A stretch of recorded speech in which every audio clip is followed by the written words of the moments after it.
আসসালামু আলাইকুম গাইজ, আমি স্মৃতি চলে এসেছি আপনাদের মাঝে নতুন একটি ব্লগ নিয়ে।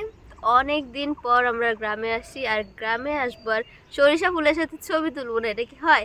তাই সকাল সকাল চলে এসেছি আমরা সরিষা খেতে ছবি তোলার জন্যে।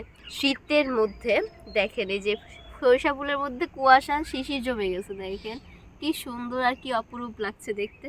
আমার তো খুব ভালো লাগছে। আমার পিছনে দেখেন কত কত কতগুলা সরিষা, মানে এখানে সরিষা খেতে অনেক বড়। তো আমি এত ভেতরে যাব না। এই দেখেন কুয়াশায় পড়ে এগুলোতে শিশির জমে গেছে, ঝাড়া দিলেই দেখেন সব পড়ে গেল।